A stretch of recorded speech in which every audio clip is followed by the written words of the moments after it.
और अब बात करेंगे चुनाव सुधार बिल राज्यसभा से पास। बड़ी खबर इस वक्त की है, लोकसभा से पहले ही पास हो चुका है बिल। अब राष्ट्रपति के पास भेजा जाएगा बिल। वोटर कार्ड को आधार से जोड़ा जाएगा। तो ये बड़ी खबर है। चुनाव सुधार बिल जो है राज्यसभा से भी पास हो गया है, क्योंकि इसको लेकर लगातार विपक्ष सवाल खड़े कर रहा था। कल लोकसभा में ये बिल पास हुआ था और आज राज्यसभा से भी ये बिल पास हो चुका है। अब राष्ट्रपति के पास ये बिल भेजा जाएगा, वोटर कार्ड को आधार से जोड़ा जाएगा।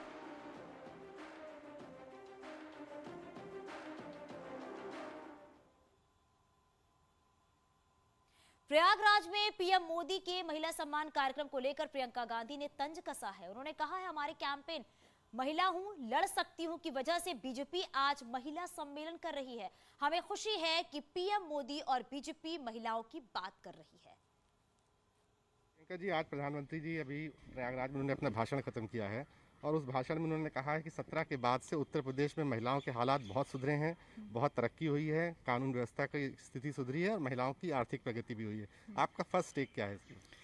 फर्स्ट टेक तो ये है कि 5 सालों में जब से यहाँ यूपी में भाजपा की सरकार है, पहली बार एक ऐसी मीटिंग हो रही है जिसमें सिर्फ महिलाएं आई हैं। तो पहली टेक तो यही है कि देखिए, अभी तो शुरुआत है। हमने तो महिला शक्ति को अभी थोड़ा थोड़ा हमने जगाया है। हमने एक नारा दिया, लड़की हूँ, लड़ सकती हूँ। महिलाएं इससे जुड़ रही हैं, तो पहचान रहे हैं कि महिलाओं में शक्ति क्या है। अब महिलाएं, उत्तर प्रदेश की महिलाएं, मेरी बहनें, अगर आप अपनी शक्ति को पहचानो और देखो कि आपकी इतनी बड़ी शक्ति है, आज प्रधानमंत्री आपके सामने आकर झुक रहे हैं, तो क्या क्या नहीं कर सकती आप। तो ये तो मैं शुरू से ही कह रही हूँ। मैं तो बहुत खुश हूँ कि सारी पार्टियाँ पहचान रही हैं कि महिला जो है एक शक्ति है, उसे नकारा नहीं जा सकता। उसे आप एक गैस सिलेंडर दे के खुश नहीं रख सकते हैं। वो अपना हक चाहती है। आज महिला रोज़गार चाहती है, अपने पैरों पे खड़ा होना चाहती है, अपने बच्चों के भविष्य को बनाना चाहती है, अपने भविष्य को मजबूत बनाना चाहती है। उसे नकारा नहीं जा सकता। तो हमने सिर्फ ये शुरुआत की।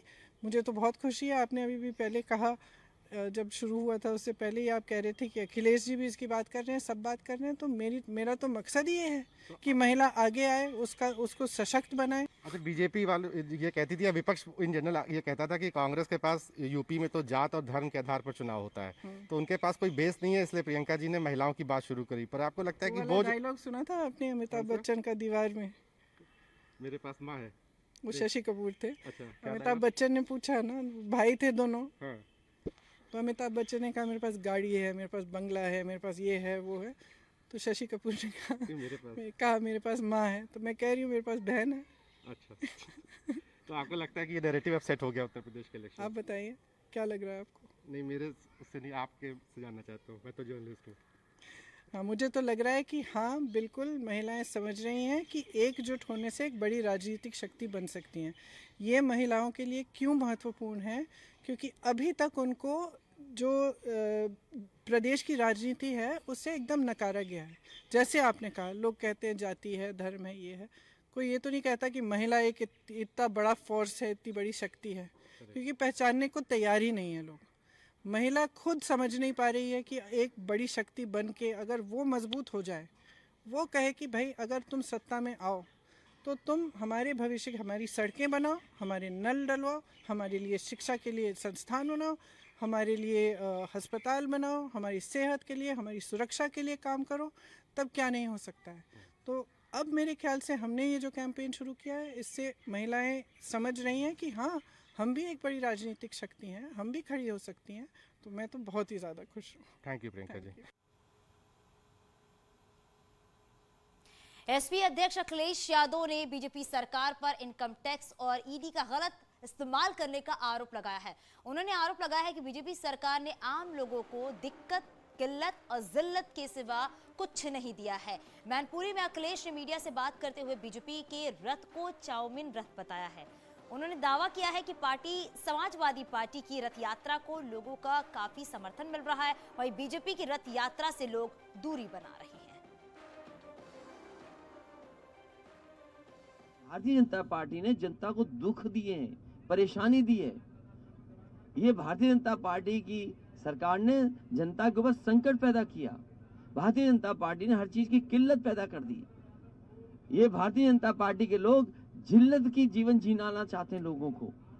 तो ये सरकार ने दिक्कत, किल्लत और जिल्लत के अलावा जनता को कुछ नहीं दिया। जैसे ही चुनाव करीब आता है, भारतीय जनता पार्टी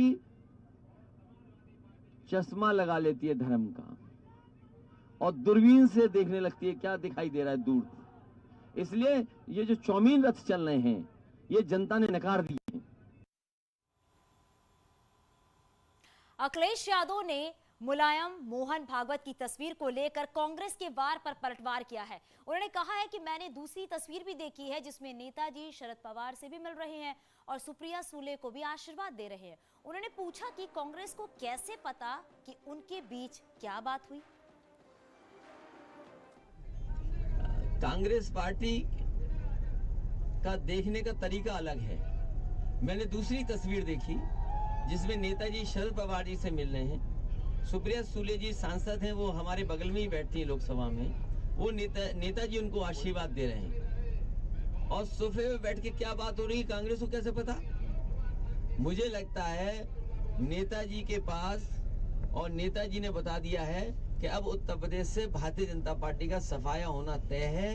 और नेताजी ये भी कहे होंगे कि बाबा जी अब जा रहे हैं उत्तर प्रदेश से, इसीलिए हो सकता है कोई आ गया हो नेताजी के पास शुभकामनाएं देने।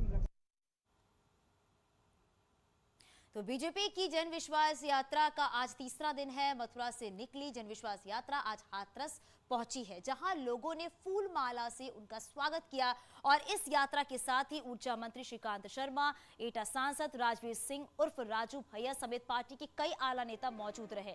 उधर मऊ में भी लोगों ने जन विश्वास यात्रा का भव्य स्वागत किया। यात्रा गाजीपुर तिरहे पर पहुंची, जहां पर पंडित दीनदयाल उपाध्याय की प्रतिमा पर माल्यार्पण किया गया और इसके बाद यात्रा घोसी विधानसभा क्षेत्र के भिखारीपुर के लिए रवाना हुई।